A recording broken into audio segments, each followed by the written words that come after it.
रोज रोज ऐसा कैसे चलेगा। पड़ोसी लोग देखो कितने अच्छे अच्छे और नए कपड़े पहनते हैं।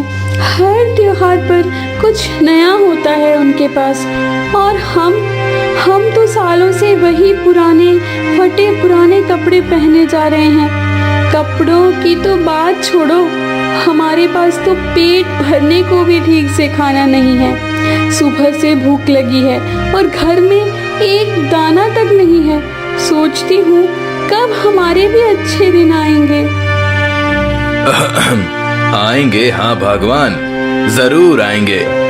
हमारे भी एक न एक दिन अच्छे दिन जरूर आएंगे। बस थोड़ा और सब्र रखो। वक्त का पहिया हर किसी के लिए घूमता है। तू क्यों इतनी फिक्र करती है?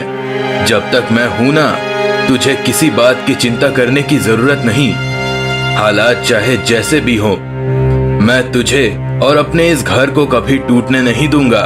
जो कुछ भी करना पड़े करूंगा, पर तुझे मुस्कुराते देखे बिना चैन नहीं लूंगा। सब कुछ ठीक हो जाएगा। बस थोड़ा भरोसा और थोड़ा साथ चाहिए तेरा। आप ऐसे रोज जंगल जाते हो, लकड़ियाँ काटते हो और फिर उस कटी हुई लकड़ी को बाजार में बेच आते हो। लेकिन सोचिए जरा, क्या हर दिन यूं ही कुछ रुपयों के लिए लकड़ियाँ बेचते रहने से हमारी जिंदगी कभी बदल पाएगी? हम जैसे जी रहे हैं वैसे ही जीते रहेंगे। ना हमारे बच्चे पढ़ पाएंगे, ना हम कभी कुछ कपड़े पहन पाएंगे, ना ही ये टूटी झोपड़ी छूटेगी। हमें कुछ नया सोचना होगा। कोई ऐसा काम ढूंढना होगा जो ज्यादा आमदनी दे, जिससे हमारा भविष्य थोड़ा बेहतर बन सके।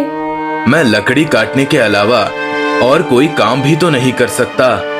मैं बचपन से इस काम को करते आ रहा हूँ। मैं यह चाहता हूँ हमारे बच्चे भविष्य में बहुत बड़े आदमी बने। तो अब ठीक है, मैं लकड़ी काटने के लिए जंगल की ओर जाता हूँ।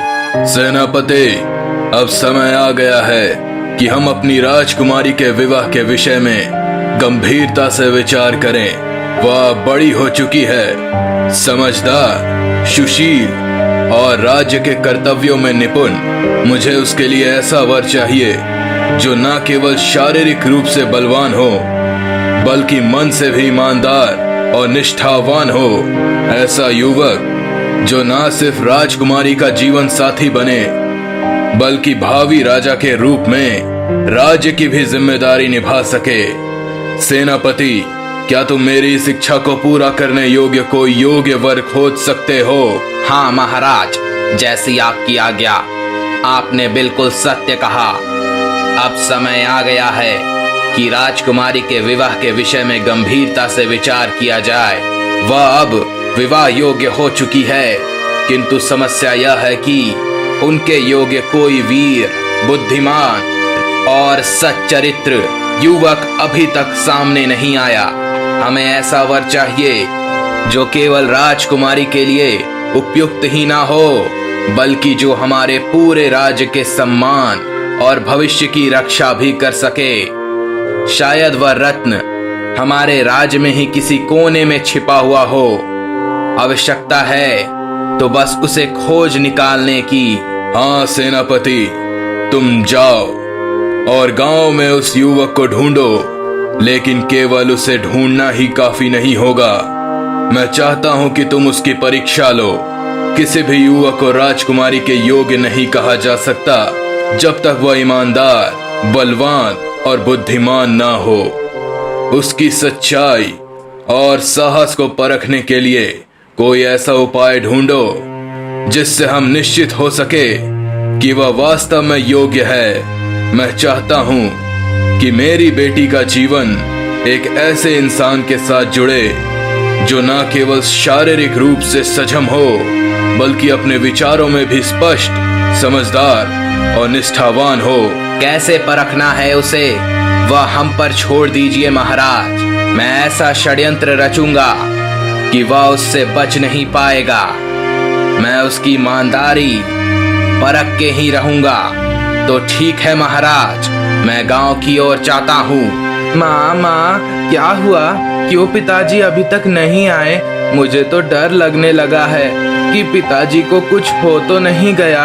हमारा क्या होगा माँ, बताइए ना, क्यों नहीं बोल रही हो आप? अरे बेटा, क्यों रो रहे हो तुम? आ जाएंगे पिताजी। क्यों ऐसी अशुभ अशुभ से बातें कह रहे हो तुम? कुछ नहीं होगा तुम्हारे पिताजी को, वह जरूर लौट के घर आएंगे। पिछले दिन सुबह अभी तक उसके पति घर नहीं आए थे। अब मुन्ना भी परेशान होने लगी थी। उसको भी लगने लगा था कि कहीं उसके पति को कुछ हो तो नहीं गया। दूसरी ओर गांव का एक आदमी जंगल की ओर जाता है। तभी वह देखता है कि उधर तो खून ही खून है। खून देखकर डर के मारे वो घर की ओर निकलता है। तुझे पता है भाग्यवान, आज जब मैं जंगल की ओर गया था लकड़ियाँ लाने, तो वहाँ का नज़ारा देखकर मेरे रोंगटे खड़े हो गए। एक जगह पर बहुत सारा खून फैला हुआ था और आसपास जमीन पर घसीटने के निशान थे। लगता है किसी जंगली जानवर ने किसी इंसान पर हमला कर दिया है। खून इतना ताज़ा था कि जैसे कुछ ही देर पहले की बात हो। सोच रहा हूँ किसको खा गया होगा वो दुष्ट जानवर। गांव में कोई तो लापता नहीं है ना? अरे अरे मैया, ये आप क्या कह रहे हो? हमारे गांव में ऐसा अनर्थ हो गया, ये तो बहुत भयानक बात है। हमें तुरंत गांव वालों को इसकी जानकारी देनी चाहिए। कहीं हमारे गांव का ही कोई तो नहीं है जो लापता है। हो ना हो ये किसी औरत का पति होगा। बेचारी क्या सोच रही होगी, और बेचारा किसी बेवजह मौत मारा गया। हाय राम! तभी उधर मुन्ना आ पहुंचती है। अशोक भैया, क्या आपने मेरे पति को कहीं देखा है? आप ही तो उसी जंगल में लकड़ी काटने जाते हो जहाँ वो जाते हैं। वो कल रात से घर नहीं लौटे हैं। मैं बहुत घबरा गई हूँ। उनका कोई सुराग नहीं है। कहीं कुछ अनर्थ तो नहीं हो गया? मन बहुत अशांत है भैया, कुछ समझ नहीं आ रहा। आप ही कुछ मदद करो। अच्छा, तो तेरे पति गायब हैं। अच्छा हुआ कि तेरे पति मर गया। जब मैं जंगल की ओर जा रहा था तो तब उधर खून पड़े हुए थे। मैंने सोचा कि वह किसी और का खून होगा, लेकिन वह खून तेरा पति का था। बहुत अच्छा हुआ कि तेरा पति मर गया। मैंने सोचा था कि किसी और का होगा, लेकिन वह तो तेरा पति निकला। कैसे हो तुम लोग? मेरे पति मौत मारे गए और तुम लोगों के मन में दया नाम की कोई चीज है भी या नहीं? अब मैं कैसे जीऊंगी इस धरती में अकेले? तुम लोग तो पापी हो, पापी हो तुम लोग। मनुष्य के नाम पर राक्षस हो, राक्षस। तेरा पति कैसा था तुझे पता है? उसने मुझसे 20,000 कर्जे में लिए थे, और जब मैंने तेरे पति से मांगा तो तब तेरे पति ने क्या कहा है तुझे पता है? उसने कहा कि अब वह 20,000 भूल जाओ, मुझे मेरे 20,000 कभी वापस नहीं करेगा। जा तू घर चली जा और अपने बेटे से कह दे कि तेरा बाप मर गया है। मुझे तो यह बात सुनकर बहुत ही मजा आया। कहाँ जाऊँ? मैं क्या करूँ? अब मैं अपने बेटे को कैसे बताऊँ कि उसके पिताजी अब इस दुनिया में नहीं है? अब मेरा बेटा का क्या होगा?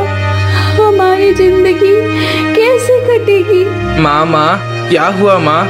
लगता है माँ आप अभी अभी रो कर आई हो। बताइए ना माँ, क्या हुआ हमारे पिताजी के साथ? कहाँ गए? अभी तक क्यों नहीं आए? कहिए ना माँ, क्या हुआ पिताजी को? अरे बेटा, तुम्हारे पिताजी को कुछ भी नहीं हुआ है। उन्हें छोटी सी पाँव में मूंछ आ गई है, इसलिए वह 2-4 महीने पर नहीं आ पाएंगे घर। मुसीबत की कोई बात नहीं है, तुम फिक्र मत करो बेटा। पिताजी जल्द ही ठीक होकर घर आएंगे। तो ठीक है माँ, मैं तो बेकार में परेशान हो रहा था। मुझे लगा कि पिताजी को जंगली जानवर ने तो कुछ नहीं किया, इसलिए मैं परेशान हो रहा था। आपकी बात सुनकर अच्छा लगा। अब मैं परेशान नहीं होऊंगा माँ। फिर दूसरे दिन सुबह, बेटा तो घर का अच्छा से ख्याल रखना। अब मैं जंगल जा रही हूँ ताकि थोड़ी लकड़ी काट कर इकट्ठा कर सकूँ उन लकड़ियों को मैं बाजार में बेचूंगी और जो भी पैसे मिलेंगे उनसे मैं तुम्हारे लिए खाने पीने का सामान और कुछ जरूरी चीजें लेकर आऊंगी। जब तक मैं लौटूं दरवाजा बंद रखना और बाहर मत निकलना। नहीं नहीं माँ, अब मैं बड़ा हो चुका हूँ, पिताजी भी घर पर नहीं हैं। यह मेरी जिम्मेदारी बनती है कि मैं जंगल जाकर कुछ लकड़ियाँ ले आऊं। आपको जंगल जाने की कोई जरूरत नहीं मेरे होते हुए।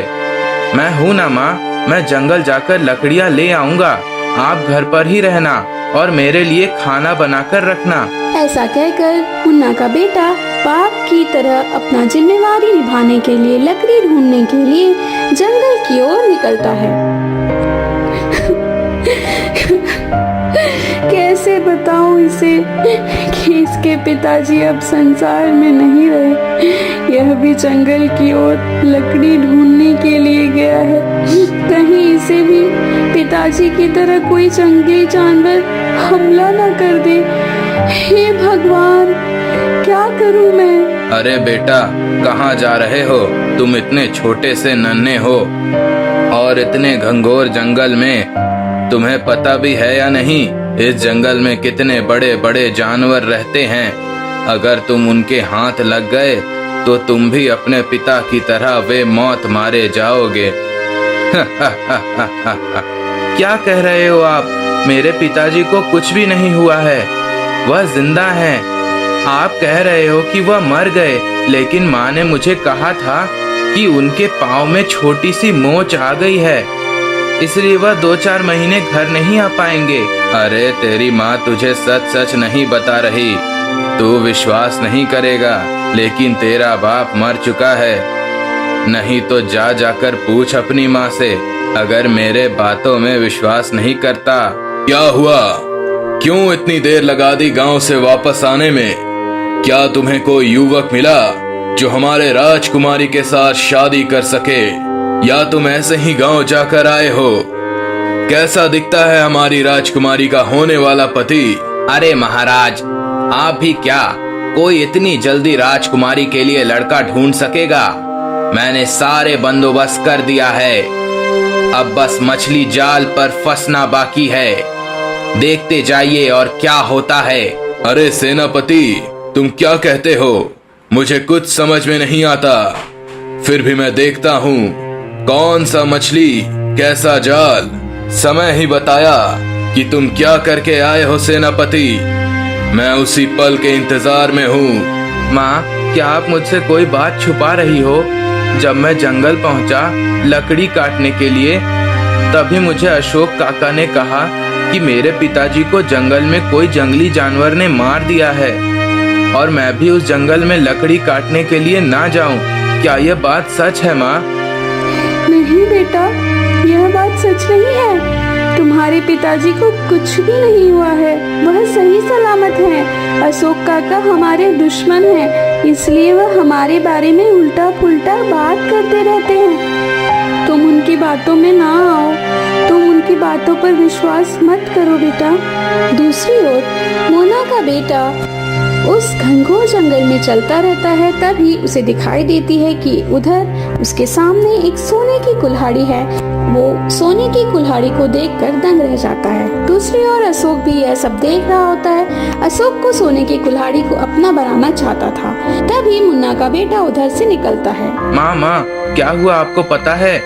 जब मैं जंगल के अंदर पहुँचा तो तब मैंने देखा कि तब उधर एक सोने की कुल्हाड़ी पड़ी हुई थी। क्या मैं उसे ले आ सकता हूँ? नहीं नहीं बेटा, वह किसी दूसरे का सामान है, उसे पर हमारा कोई हक नहीं। तूने सही किया बेटा कि तूने उसे सोने की कुल्हाड़ी को नहीं उठाया। हमें कभी भी दूसरे का सामान उठाना नहीं चाहिए, चाहे वह कितनी भी मूल्यवान क्यों ना हो। इसी मौके का फायदा उठाकर अशोक उस कुल्हाड़ी को उठाकर अपने घर की ओर ले चलता है। गौरी, मैं तुम्हें एक बात बताना चाहता हूँ। मैं जंगल से एक सोने की कुल्हाड़ी ले आया हूँ। उसकी कीमत बाजार में करोड़ों में है। तुम यह बात किसी को भी नहीं बताना। अरे, ये तो आपने बहुत अच्छी खबर सुनाई, लेकिन आपको सोने की कुल्हाड़ी कैसे मिली? वह सोने की कुल्हाड़ी उसे मना के बच्चे को मिल गया था। लेकिन उसका दिमाग फिर गया, इसलिए वह उसे देखकर घर चला गया। लेकिन मैं इस बात का फायदा उठाकर सोने का कुल्हाड़ी घर पर ले आया। लेकिन अब मैं उसे मना के बच्चे को फंसाऊंगा। तुम देखती जाओ मैं क्या करता हूँ। ऐसा कहकर अशोक दरबार की ओर राजा से मिलने निकल लेता है। महाराज, आपके लिए मैं एक ताज़ा खबर लेकर आया हूँ। हमारे गांव में एक लड़का रहता है। मैंने अपने आंखों से देखा कि जब वह जंगल जा रहा था तब उसे एक सोने की कुल्हाड़ी मिला और उस कुल्हाड़ी को बाजार में बेच आया। यह तो गलत है ना महाराज कि उसने आपसे पूछे बगैर उसे सीधे कुल्हाड़ी को बाजार में बेचकर आ गया। यानी कि सेनापति का बिछाया हुआ जाल यह था।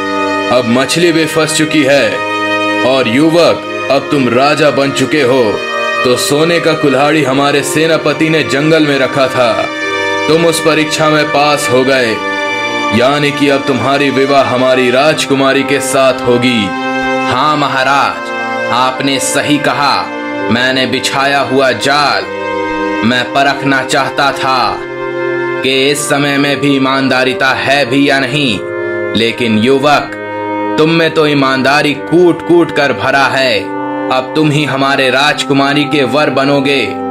तुम में तो साहस भी कूट कूट कर भरा हुआ है। तुमने साहस करके उस पापी कुल्हाड़ी चोर के विरुद्ध आवाज उठाया। तुम तो वीर बुद्धि और बलवान हो। क्यों न सेनापति, अब राजकुमारी की विवाह की तैयारी किया जाए। रुक जाइए महाराज, बड़ा अनर्थ होने जा रहा है। सच कहा है, आपको पता है भैया, ना ही सच को जाने बगैर आप अपने राजकुमारी को इस दुष्ट मानव से विवाह कराने लगे हो। कैसा सच? किस बात की सच? अब मैं बताता हूँ तुम लोगों को सच बात क्या है। सेनापति ने वह सोने का कुल्हाड़ी जंगल में छुपा दिया था। उसके करीब 100 मीटर की दूरी में तपस्या कर रहा था। तभी एक हिरन आकर मेरे तपस्या को भंग कर बैठी और मेरा ध्यान उस कुल्हाड़ी पर जा पहुंचा। मैंने देखा कि एक बालक ने उस कुल्हाड़ी को देखकर नजरअंदाज कर दिया और घर चला गया। लेकिन इस दुष्ट मानव ने उस कुल्हाड़ी को अपने हाथों में उठाकर अपने घर ले जाकर छुपा लिया और यहाँ आकर कह रहा है कि उस सोने का कुल्हाड़ी उसी ने बेचकर दूसरे लड़के ने बेचा है। यह तो सरासर गलत है महाराज। यह मानव दुष्ट पापी है, ना कि वह। और सेनापति, तुम इस दुष्ट मानव को बंदी बना लो ताकि उसे पता चले कि राजा से छल करने का नतीजा क्या होता है। साधु, आप जाकर उस लड़के को बुला कर ले आइए। मैं उस दुष्ट दानव को फांसी की सजा दूंगा। राजा के आदेश को मानकर वो साधु मुनि की बेटे को लेने के लिए जाता है। अरे रिसीवर, आप हमारे घर पर कैसे आना हुआ? क्या मेरे बच्चे ने कोई गलत काम तो नहीं किया? नहीं नहीं बेटा, तुम्हारे बेटे ने कोई गलत काम नहीं किया। तुम्हारा बेटा बहुत ही अच्छा है। महाराज ने तुम्हारे बेटे को बुलाया है, इसलिए मैं तुम्हारे बेटे को लेने के लिए आया हूँ। साधु मुनि के बेटे को लेकर दरबार की ओर निकलता है। यही वह लड़का है जो तुम्हें तलाश भी। यह लड़का बलवान बुद्धिमान से भरा हुआ है।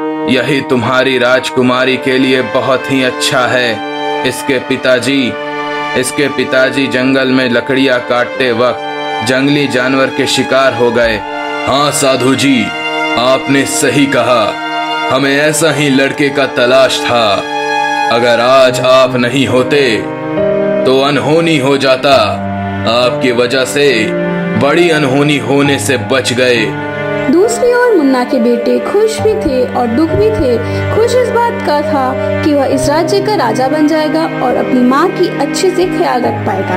लेकिन दूसरी ओर दुख यह भी था कि उसकी माँ ने उसको अपने पिताजी की मौत के बारे में कभी नहीं बताया।